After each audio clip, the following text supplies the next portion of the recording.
Today I'm going to walk you through how to post and publish a blog through Wix. So it's very simple and straightforward. I'm going to give you some tips and tricks on how to make just the process a little more streamlined. So I'm using Google Chrome as my browser, but all browsers generally work the same way. And what you want to do is when you're at your Wix dashboard here and you see your site, now if you don't have this blog option, it's because you need to add the blog to your site. So the way you'll do that is you'll go to Manage Site, you'll go to Edit Site, and then from the Wix editor, you'll be able to add your blog. Okay, so I'm assuming that you've already done that and that you can see it when you're at your dashboard. From here, go ahead and click on blog. You're going to go to manage blog, and the first step in our workflow is going to actually be to favorite this page so you can get there easily, because we want your blog, in order for your blog to be successful, you need to constantly produce content, and one way to do that is just to make it easy on you. So up here, you'll hit favorite, and then you can just type in this case, I've labeled this blog Texagonian, and I put it inside of a folder, but for the sake of this, I'm going to put it on the bookmarks bar, and I hit done. Okay, so it's right there. You can always get there quickly. So if I just came to this browser and I click blog Texagonian there, and the Texagonian is a news and politics blog that I'm helping a client with, so go check them out. But basically political posts and news and that sort of thing. But I wanted to show you through a real life blog so you get an idea of how this works. So now we're here and we're ready to do a post. Well, I'm going to unpack a post that's already in the works. I wanted to show you a few things. One is, your title. You want to be descriptive in your title, because your title is going to rank in terms of SEO. So Google search engines are going to pull this kind of the verbiage or your catchphrases. Your search terms need to live inside the title, and there's also an advanced SEO place I'm going to show you over here, but that's important if you want your blog to show up in front of multiple users. You need to pay attention to those areas. So make your blog title descriptive, usually short but descriptive. You can do things like backdate if you want to backdate, or retroactively post. You can add things like author name, which is optional. You can easily, when you grab a block of text, you can change it to whatever, you can stylize it however you want. You can add a link. Hyperlinks are a great thing to add to your blog post. They add value. So if I wanted to, link this, I'd highlight it, and I can add my link to either a web address, to the top of the page, bottom of the page. You can get creative there. Okay, so links are really valuable, again, because it just makes your blog more useful for the person reading. Here I've embedded a video. Now, if that wasn't there, I just want to show you how to do that. In fact, I have a video here already lined up. So I want to grab this, and I hit Control-C to copy, or Command-C on a Mac, of course. Come back over here, and I can go ahead and hit video, and then Control-V or Command-V to paste that right in there. Now I have my video embedded in my blog. Very simple. You can change the size, of course, extra large, large, and they have the medium, and they even have a small option. So all of these are just ways to make your blog look good. You can, of course, wrap text around it. So if I do a line left here, I need to make this smaller, it looks like first. Let's say I do a medium.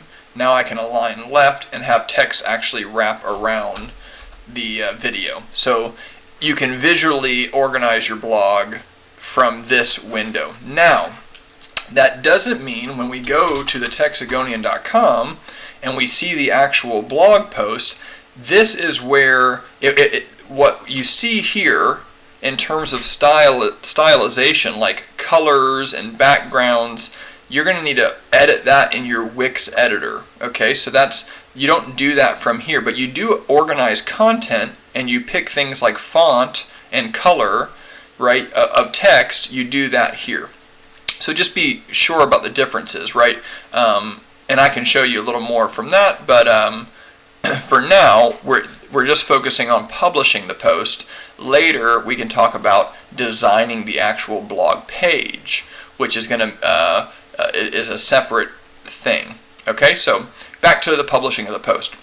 So your workflow is going to be, create your content, insert images or gallery. Now, why would you use a gallery? A gallery is great if you have multiple pictures. Let's say you're at a conference. In this case, this is a political event. So let's say he went to the inauguration and he got 100 pictures from the inauguration. Well, in that case, what he would do, instead of posting 100 pictures in this form, which is very kind of not beautiful and it will take up a lot of space, he can put that into a gallery. And that way, it's a beautiful way to display a lot of pictures. You can do things like put page dividers, and of course you can customize all of this. There's different preloaded designs and all this stuff. So you can make your blog look how you want it to, all from here. The other thing I want to touch on, and of course all of this is drag and drop. So if I drag and drop pictures, drag and drop video, all of it's drag and drop, making it really simple. Wix is a what you see is what you get editor. So it's very straightforward, very simple. Over here on the right bar, I just want to draw your attention to two areas that are important.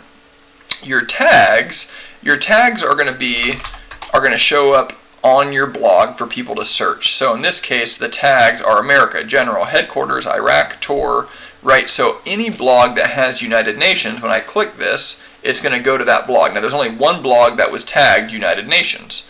How many blogs were tagged peace? It looks like only one blog, the same blog. How about America? And so on and so forth. You're going to see as you click the tags, that helps. Okay, so now headquarters, this blog is tagged headquarters. That is one way people can sort through your content. But it's also a way that Google can find your content.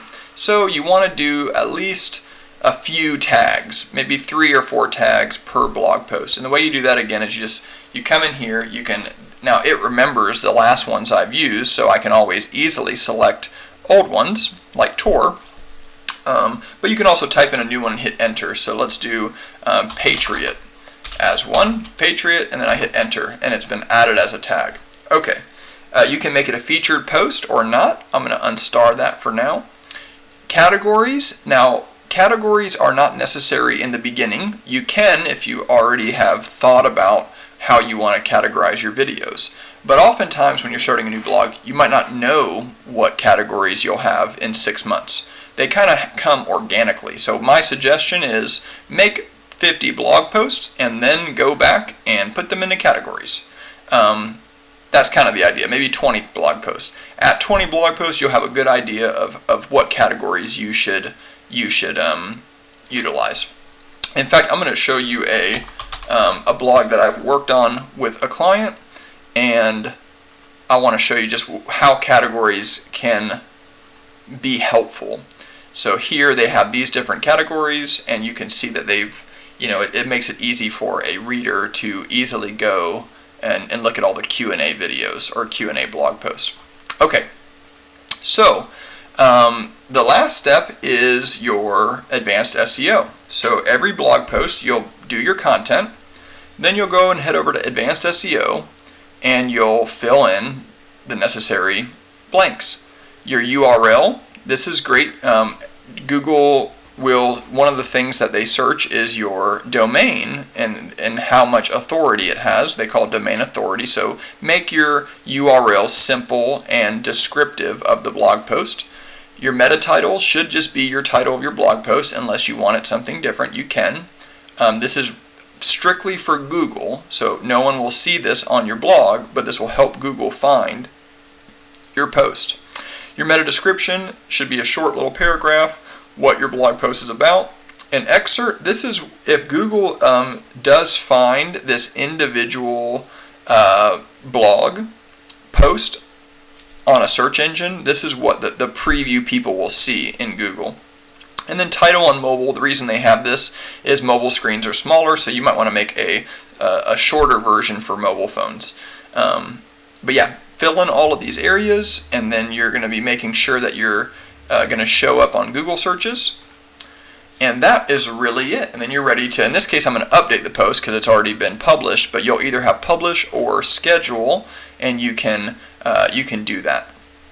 Now, while I have you, let's look very quickly at designing, and I'm going to go through this very quickly, but let's go to the actual editor now and look at how to design how the blog will look to the end user.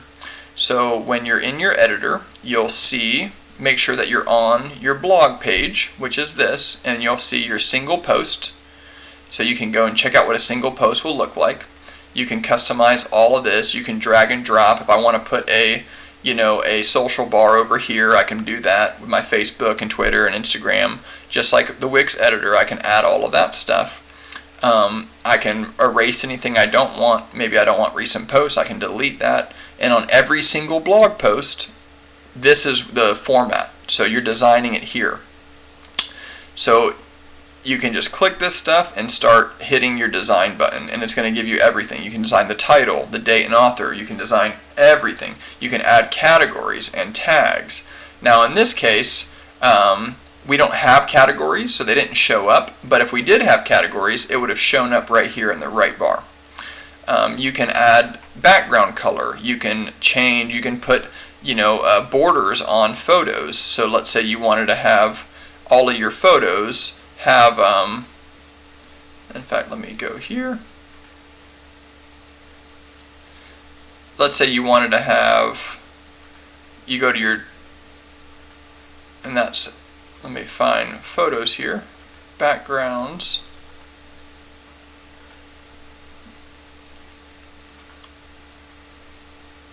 Where is my photo?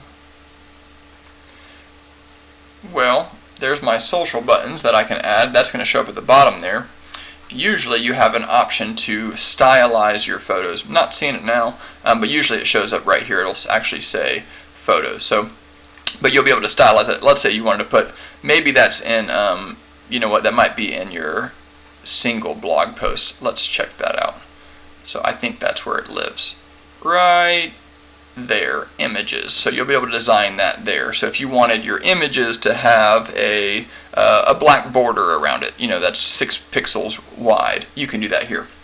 So that's the difference. And of course, after you've designed it, make sure to hit publish so that your changes will be live.